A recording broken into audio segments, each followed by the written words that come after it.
Hello everyone, welcome back my new mini blog. আজ self ইমপ্রুভমেন্টে 7 days চ্যালেঞ্জের first day. তোমরা তো দেখলেই ঘড়িতে 5টা মতো বাজে আমি বেরিয়ে পড়েছি মর্নিং ওয়াকের জন্য, আর তার 1 ঘন্টা পর দেখো চলে এসেছি ওয়াক করে। অন্যান্য দিন আমি ওই 4টা সাড়ে 4টার দিকে উঠি, কিন্তু আজকে আমার অনেকটা লেট হয়ে গেল, 5টা বেজে গেল। আমি যে 7 ডেজ চ্যালেঞ্জটা নিয়েছি তার আজকে ফার্স্ট ডে, তো আজকে থেকে আমি সব কিছুই নতুন করে শুরু করছি। দেখো মাঠ থেকে এসেছি, এসে আমি ফ্রেশ হয়ে নিয়েছি, কিছু কাজকর্ম করে নিয়েছি। তারপর দেখো আমি আঁকতে যেহেতু ভালোবাসি, এখানে আঁকতে বসে পড়েছি। তো এখানে আঁকি আর তোমাদের সাথে কিছু কথা শেয়ার করি, চলো। এই চ্যালেঞ্জে যেটা হবে সেটা হলো আমরা একটু হেলদি থাকার চেষ্টা করব, মানে বাইরের খাবার ফাস্ট ফুড অ্যাভয়েড করে চলবো, ঘরের খাবার একটু হেলদি খাবার চেষ্টা করব। নিজের কাছে নিজের যে এই 7 দিনের চ্যালেঞ্জটা নিয়েছি সেখানে কিন্তু আমি একদমই বাইরের খাবার অ্যাভয়েড করব, মানে বাইরের খাবার খাবো না বললেই চলে। বাড়িরই খাবার খাবো, একটু হেলদি করে চেষ্টা করব খাবার। তো চলো।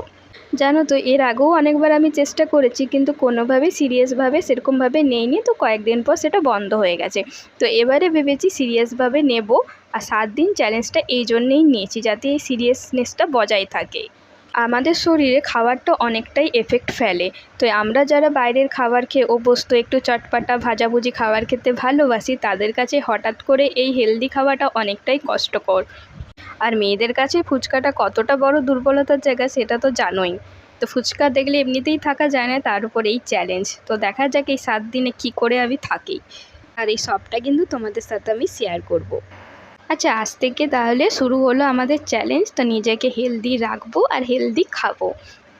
আচ্ছা, তোমরাও জানিও, তোমরা কি কখনো এরকম নিজের সাথে কোনো চ্যালেঞ্জ নিয়েছো?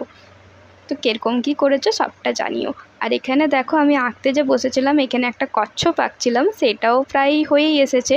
আর রঙটা আমি হাফ করেছি, হাফটা আবার রেখে দিয়েছি, পরে করব। পরে কমপ্লিট হলে তোমাদের সাথে নিশ্চয়ই শেয়ার করব।